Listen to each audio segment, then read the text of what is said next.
Hello everyone, and welcome. So hello and welcome one and all from what I can only describe as footballing utopia. The weather is perfect, the fans are in great voice, and the players are all set to get started. I'm Peter Drury, and this is Jim Beglin. Glad to be here, Peter, and I'm ready to rumble. The famous yellow wall stands tall. This has to be one of the most iconic places in European football.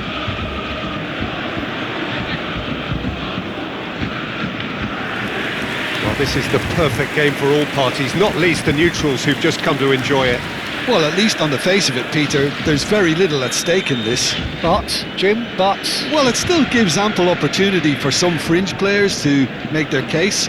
So I'm inclined towards something that's still high in intensity, in conviction, in tempo even. And that's not a bad thing.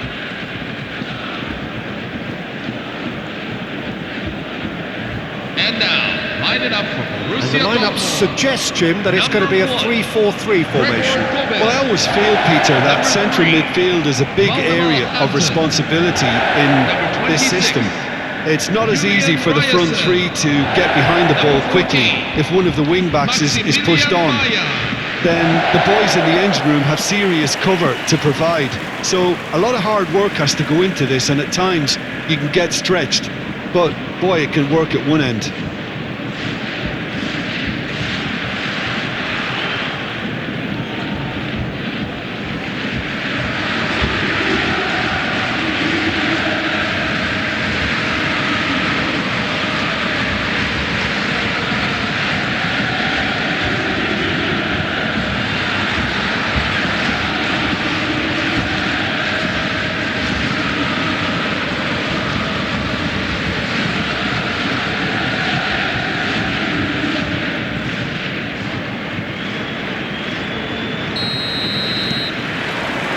And that gets things running. Jim, you've played in games of this nature. Who can make the difference? This could be another episode of the Seho Girassi show, I think, Peter. While he's primarily a poacher, he doesn't really have... And no mistake! Oh, but the flag's up. He went just a smidgen too early, Peter. A moment's uncertainty there, but it is the right call.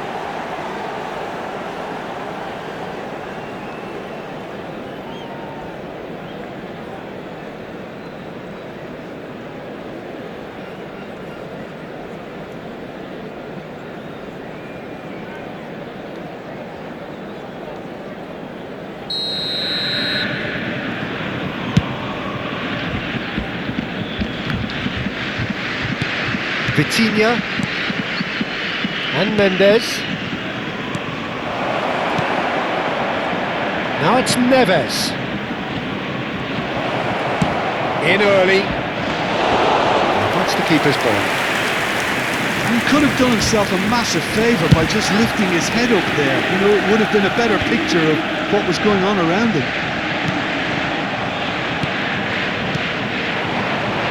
Passes coming off in quick succession here. First quarter of an hour gone. That's a shade optimistic. Spread it left. Now it's Kvaratskhelia. Kvaratskhelia venturing down the left. Fabian Ruiz gets into a good position. And it's Neves. Well, now here's a good battle. Bicep takes a shot! Keeper's not concerned by that. It's certainly a bold attempt, and there's nothing wrong with that. Shame he didn't work the keeper a bit more, though. They change to the score, 0-0 it remains. And it's made its way to him. Now it's Girassi. Bellingham. Nemecha. Borussia Dortmund definitely like their pressing from the front. It's relentless at times, Jim, isn't it? High energy, high intensity. Standard practice nowadays, Peter. Make sure you don't give your opponents any time to think on the ball. Bellingham. Tries to pass it through. Now the cross. Fire! Oh, he's given that plenty, but no. Kvaratskhelia.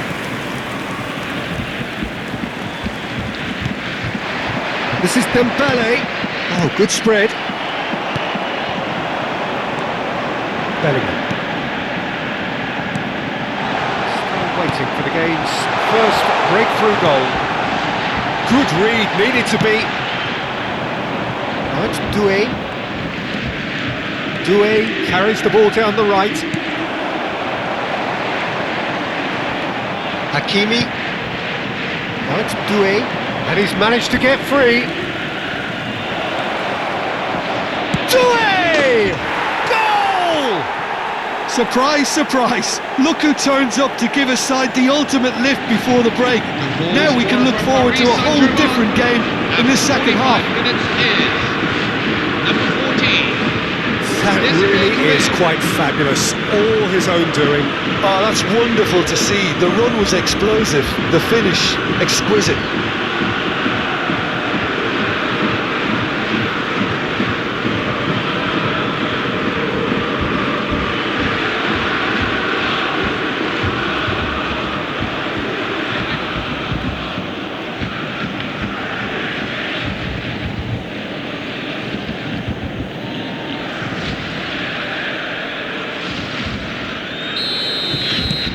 So the first goal of the game. Well, I think the managers are going to have to scrap whatever they had it. And the referee says that is that for the first half. And now I'd just like to read out There's been no shortage of industry or intent thus far. A little inspiration and inventiveness perhaps the only things lacking. Paris Saint-Germain coming in at half-time, leading by 1-0. Yeah, on the face of it, it looks a fair reflection of what we've all seen, Peter. Some incisive play one side, battling qualities on the other. I think this game is there to be won, and a minor tweak maybe all it needs to change it. Paris Saint-Germain have played well here, and they have the all-important lead. It's 1-0. So straight into the second half. Paris Saint-Germain can do themselves a massive favour by grabbing another one here. This is Dembele. Now it's Kvaratskhelia. Doué receives it in a good position here. Could move up a gear here. Bayer. Now it's Girassi. Pass is just off target. He's had a shot! Oh, it's come off the upright. Well, that's certainly more like it. They can't let the intensity drop now, Peter. Well, they're looking a whole lot more urgent now. Well, the question now is whether they can sustain it.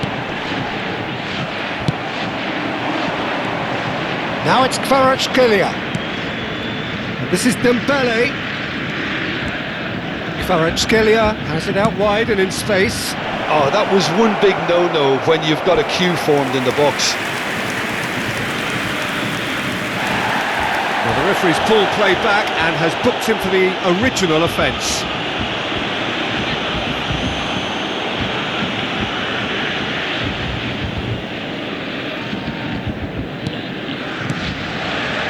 Your impression so far, Jim? Well, Peter, if they're attempting to see out the game with such a narrow advantage, there's room for trouble. I just think they're sending out the wrong message. This could backfire. That looks a good cross. Not the most accurate pass. And the shot! Great strike! but the keeper's equal to it.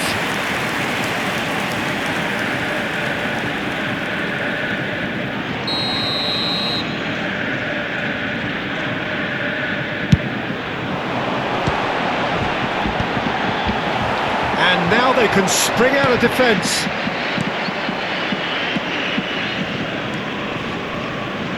He's going to be disappointed with that. Now it's Doué. And it's Hakimi. Doué picks it up out wide. They may end up with some regret with this tactic, but you have to admire their commitment to goals.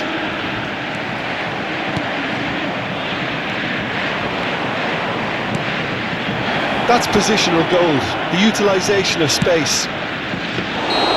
Korbel claims it without any fuss.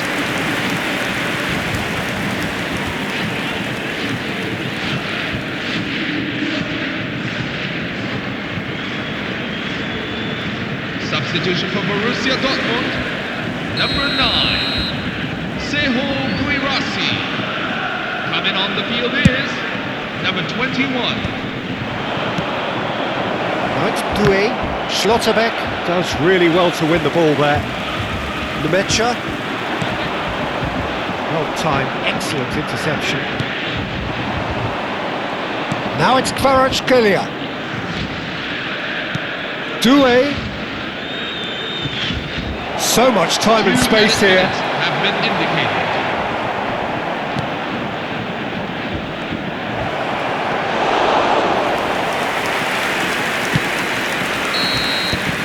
So that's it. It is all over. Paris Saint-Germain have done it. Their solitary strike ultimately proving just enough. A terrific win, however you look at it. Doué claiming the Man of the Match award, and there is very little room for argument. Any reflections on what you've seen, Jim?